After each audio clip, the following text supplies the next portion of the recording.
இந்தாடி பாலு ஆறிட போகுது குடி.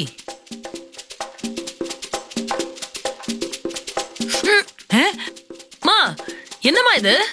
அர்ச்சனா என்ன இது இப்படி வேஸ்ட் பண்ற? இது வேஸ்ட் பண்றனா? அப்பா இது என்னன்னே தெரியலப்பா. பால் மாதிரி இல்லப்பா, ஒரு மாதிரி இருக்குப்பா. அர்ச்சனா இது கோட் மில்க். கோட் மில்கா? அது எதுக்குமா எனக்கு? உனக்கு மாப்பிள்ளை பார்க்க ஆரம்பிச்சிட்டோம்ல, இந்த மாதிரி ஏதாவது பால் கொடுத்தோம்னா உன் வாய்ஸ் இம்ப்ரூவ்மெண்ட் ஆகி நல்லா பாட்டு பாடுவ, கல்யாணம் பண்ணி அனுப்பிடலாம் சீக்கிரம். அதனாலதான். மா இப்படிலாம் நான் பாட்டு பாடி மாப்பிள்ளைய உஷார் பண்ணி என்னமா பண்ண போறேன்? ஆமாண்டி, நம்ம பெரிய கோடீஸ்வரங்க, நம்ம கிட்ட இருக்க சொத்தெல்லாம் காமிச்சு உன்னை ஏமாத்தி கல்யாணம் பண்ணி அனுப்புறதுக்கு.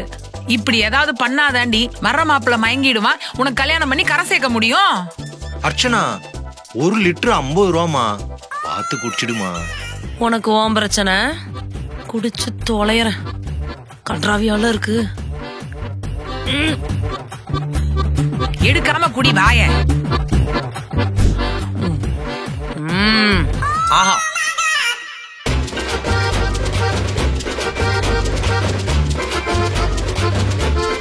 மா இதுல பீஸ் இல்ல, பீஸ் கொண்டு வா. அர்ச்சனா என்னம்மா இவ்வளவு சாப்பிடுற? கொஞ்சமா சாப்பிடுமா. என்னப்பா சொந்த பொண்ணு சாப்பிடுறது இப்படி கண்ணு வைக்கிற?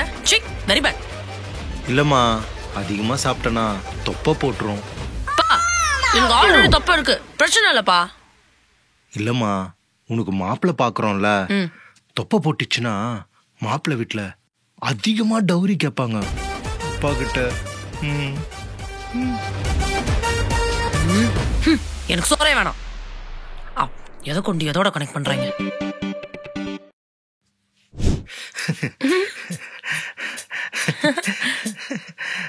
அடி அர்ச்சனா, மணி 9:30 இன்னும் தூங்காம டிவி பாத்துட்டு இருக்க. போய் சீக்கிரம் தூங்கு. இப்பெல்லாம் போக முடியாது, போமா. ஏங்க அவகிட்ட சொல்லுங்க சீக்கிரம் தூங்க சொல்லி. அர்ச்சனா அம்மா சொல்றாங்கல்ல, போய் தூங்கு. அப்பா என்னப்பா இது? டெய்லி 12:30 மணிக்கு தானே தூங்குவேன், 9:30 வந்து உயிர் எடுக்கிறா. அர்ச்சனா உனக்கு மாப்பிள்ளை பார்க்க ஆரம்பிச்சுட்டோண்டி. இப்படி ராத்திரி பூரா டிவி பாத்துட்டு இருந்தா கண்ணை சுத்தி கருவளையம் வந்து அழகு போயிருண்டி. அப்புறம் எப்படி மாப்பிள்ளை கிடைக்கும்? நம்ம எல்லாம் மிடில் கிளாஸ்டி, நம்ம கிட்ட சொத்து பத்தா இருக்கு. தயவு செஞ்சு புரிச்சுக்கடி. ஐயோ சரி சரி, புலம்பி தொலையாத, போய் தொலைறேன்.